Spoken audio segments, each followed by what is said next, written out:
መጽሐፈ ኢያሱ ወልደ ነዌ ምዕራፍ 3 ኢያሱም ማልዶ ተነሣ፣ እርሱና የእስራኤልም ልጆች ሁሉ ከሰጢም ተነሥተው ወደ ዮርዳኖስ መጡ። ሳይሻገሩም በዚያ አደሩ። ከሦስት ቀንም በኋላ አለቆች በሰፈሩ መካከል አለፉ።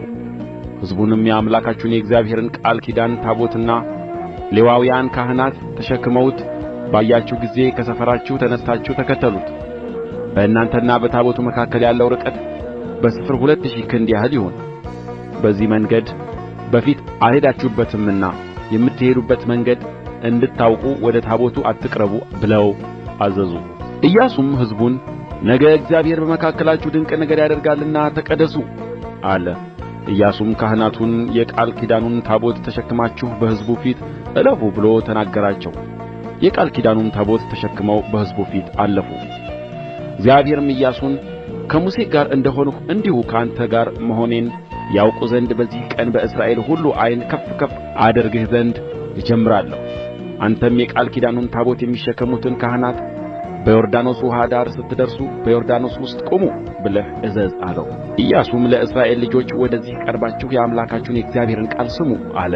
ኢያሱም አለ፣ ሕያው አምላክ በመካከላችሁ እንደሆነ እርሱም ከፊታችሁ ከነዓናዊውን፣ ኬጢያዊውንም፣ ኤዊያዊውንም፣ ፌርዛዊውንም፣ ጌርጌሳዊውንም፣ አሞራዊውንም፣ ኢያቡሳዊውንም ፈጽሞ እንዲያወጣ በዚህ ታውቃላችሁ።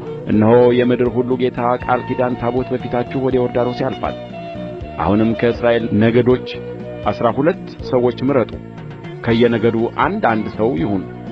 እንዲህም ይሆናል የምድርን ሁሉ ጌታ የእግዚአብሔርን ታቦት የተሸከሙ ካህናት እግር ጫማ በዮርዳኖስ ውኃ ውስጥ ሲቆም ከላይ የሚወርደው የዮርዳኖስ ውኃ ይቋረጣል፣ እንደ ክምርም ሆኖ ይቆማል።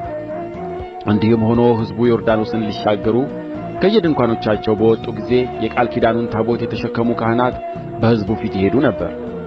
እንደ መከር ወራት ሁሉ ዮርዳኖስ እጅግ ሞልቶ ነበርና ታቦት ተሸካሚዎቹ ወደ ዮርዳኖስ ሲደርሱ ታቦቱንም የተሸከሙት የካህናቱ እግሮች በውኃው ዳር ሲጠልቁ ከላይ የሚወርደው ውኃ ቆመ። በጻርታን አጠገብ ባለችው አዳም በምትባል ከተማ በሩቅ ቆሞ በአንድ ክምር ተነሣ። ወደ ዓረባ ባሕር ወደ ጨው ባሕር የሚወርደው ውኃ ፈጽሞ ተቋረጠ። ሕዝቡም በኢያሪኮ ፊት ለፊት ተሻገሩ። የእግዚአብሔርንም የቃል ኪዳን ታቦት የተሸከሙ ካህናት በዮርዳኖስ መካከል በደረቅ መሬት ጸንተው ቆመው ነበር። ሕዝቡም ሁሉ ዮርዳኖስን ፈጽመው እስኪሻገሩ ድረስ እስራኤል ሁሉ በደረቅ መሬት ተሻገሩ።